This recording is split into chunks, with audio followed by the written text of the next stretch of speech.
Hi, good morning. My name is Vivek Koparthi. I'm the CEO and co-founder of NeoLight. Before I go into what NeoLight is, how many of you guys have heard of jaundice? Oh, that's a pretty good number, thank you. So jaundice is actually one of the most common conditions in the world. 6 out of 10 babies have jaundice by default, if they're full term.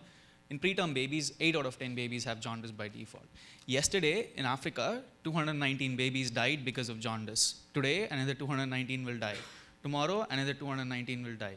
This is just because of jaundice, and in Africa alone. All over Southeast Asia and Africa included, 1,243 babies will either die or will survive with a lifelong brain damage just because of jaundice. So this is the problem that we're trying to solve.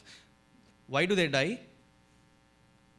They die because there's no current solution that can fit into a resource constrained setting that can work efficiently. Take any of those 3 devices in the pictures. They're all the devices that are used to treat jaundice in the US. They're 5 foot tall, they're a little bulky, they throw heat, and they consume a large amount of power. That's the first reason why most of these devices can't be used in countries like India or Southeast Asia. So in partnership with Arizona State University, Dignity Health, and the Children's Hospital of LA, me and my team have come up with a device called NeoLight. It's called Sun Life. It's a small flat bed. It's twice the size of an iPad that the baby sleeps on. Instead of using 300 LEDs like the existing devices use, we use roughly around 6 LEDs and produce the same effect. It can run off solar power, AC, DC, battery power. It's waterproof. So if a baby is treated for jaundice, if you want to treat another baby, typically you clean it with a solution, and then you clean it with spirit, and then you have to have a skilled manpower with some cotton and clean the whole device. We don't have to do any of those things because we're talking about India, Southeast Asia, Africa, Indonesia, etc.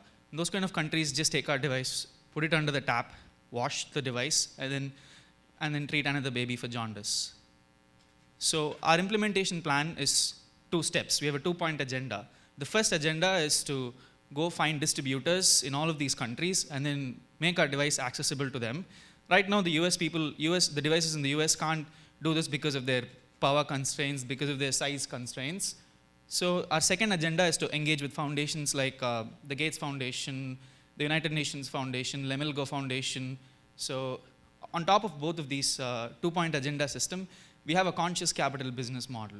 So essentially, we've invented a technology at NeoLight which we want to give access to the US also, where we make a lot of money. So every time we sell a device in the US, we want to do a conscious capital business model where we donate a device to India and Africa. So this is my team. So we're a team of about 23 engineers based out of Scottsdale in Arizona. We've got an extremely cool set of advisors and a good, let's stop here. Thank you.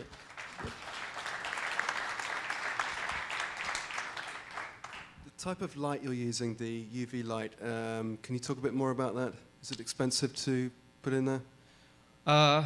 So our invention is the device, is the way that we throw light on the baby, is not the fact that we use light to treat jaundice. So the light that we use to treat jaundice is between 450 to 480 nanometers.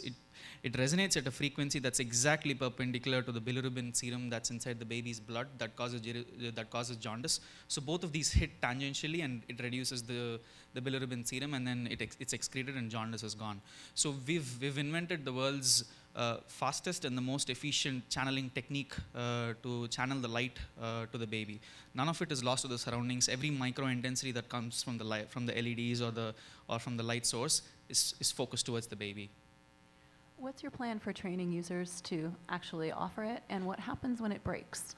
One of the key factors that we've incorporated is we want unskilled labor to use this device. I'm talking about, let me give you an example. There's a state called Assam in India. It's the second most populous country in the world, and that particular state is contributor for 66% of all of jaundice casualties in India alone. Just that one small state. It's a very small state. The reason that it's the second highest, it's a 66% contributor is there's no power in that state, and there's unskilled labor. So we use solar power, AC power, DC power, where we solve that first problem. Our device has been designed in a way where you don't have to switch it on and then wait for some time and then keep a baby. There's no settings at all. Plug it in, keep a baby, jaundice is treated, and you can take the baby out. So it's designed to be used by unskilled labor. and we have a plug-and-play module design. So every time a piece breaks, we have only 4 pieces in the device. It's basically like a Lego block. Take it out, we'll ship you one, you just put it in, and it'll work back on. So the lifetime of this device is 7 years. Each device can treat about 2,100 babies in its lifetime. I'm going to sort of poke at the same question. There's a lot of times the reason these things don't get used is because people don't adapt to them. How are you taking that into account? Like I said, all of these states know that they need to treat jaundice. These places, the problem is not awareness. The problem is that they don't have a device to treat jaundice. They have a 6-foot-tall device, and they have a complex device to use. They have to switch it on, wait for some time to heat it up, and then the light is throwing in. Our device, you can put it in a backpack, take it to wherever you want on a bicycle or a motorbike, and then just plug it into the power setting, and then you can treat jaundice at that second. So it'll be written in all local languages. We're preparing manuals in Hindi, in Bengali, in Tamil, in Telugu, in all these different languages, so it'll be easier for them.